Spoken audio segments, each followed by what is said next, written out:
The auditorium was a sea of black gowns and proud smiles, the air buzzing with the hum of anticipation as families clutched programs and cameras flashed.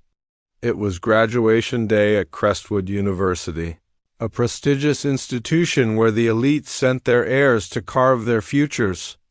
At the center of it all stood Lena Harper, the CEO's daughter, poised on the stage in her valedictorian sash, her voice commanding the room with the confidence of someone born to lead. Her father, Richard Harper, tech mogul and university benefactor, sat in the front row, his tailored suit a stark contrast to the modest janitor's uniform of Isaiah Coleman, who stood quietly in the shadows by the exit, mop in hand.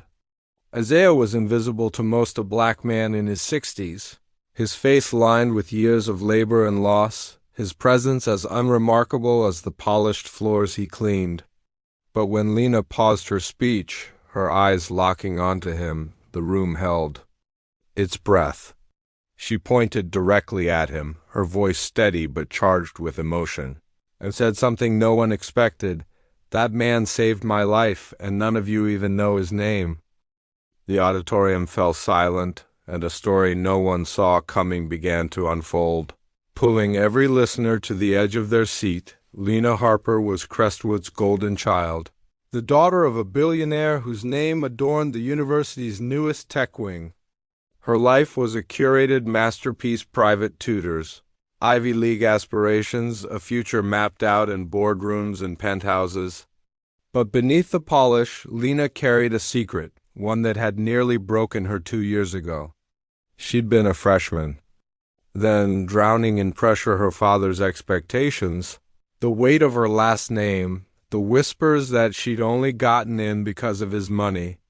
One night, overwhelmed and reckless, she'd wandered off campus, down a dark alley where the city's underbelly thrived.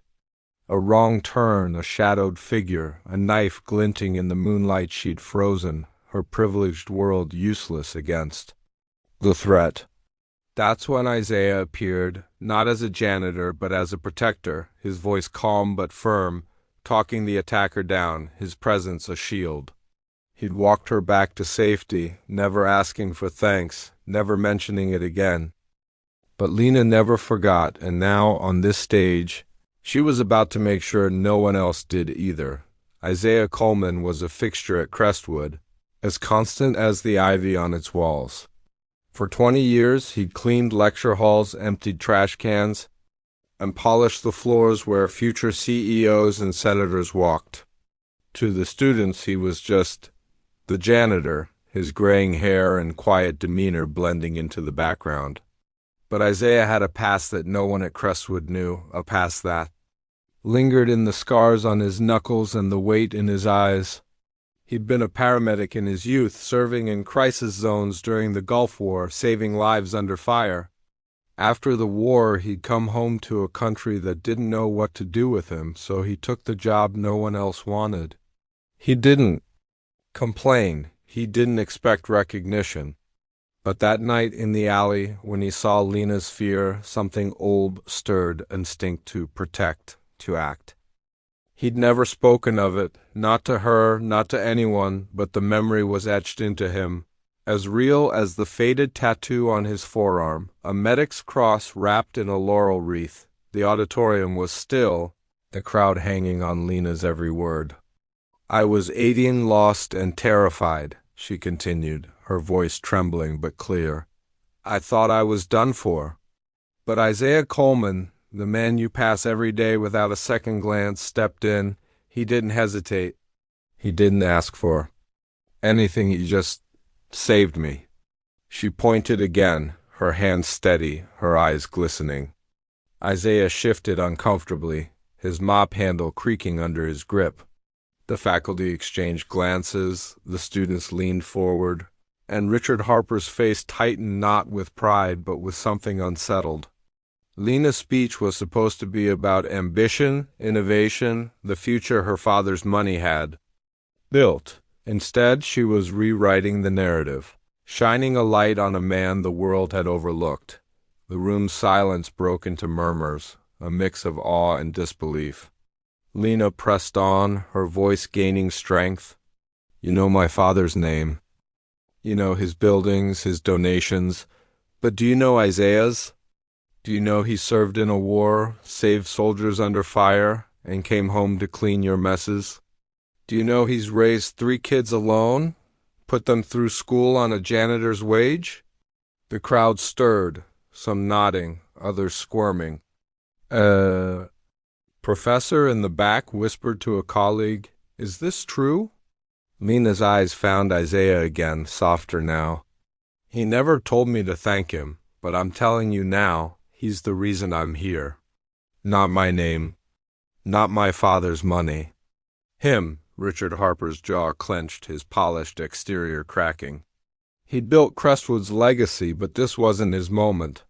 He stood, intending to steer the narrative back, but a hand on his shoulder stopped him. It was Dean Ellison, a woman known for her fairness, her eyes fixed on Isaiah with new respect. "Let her finish," she said quietly. Richard sat, his discomfort palpable. Lena's voice rose, not with anger but with conviction. "We walk past heroes every day. We ignore them because they don't fit our story. But Isaiah Coleman is a hero, and I'm done letting him be invisible." She stepped back from the podium, her gaze never leaving Isaiah. The crowd erupted not in cheers, but in a low, resonant applause, the kind that comes from truth-hitting. Home, Isaiah didn't move, his face a mask of humility and unease. He wasn't used to this eyes on him, respect instead of indifference. Lena left the stage, ignoring the protocol, and walked straight to him. The crowd parted, cameras flashing, phones recording. She stopped in front of him, her voice low but audible to those nearby. "Thank you, Isaiah, for that night, for every day."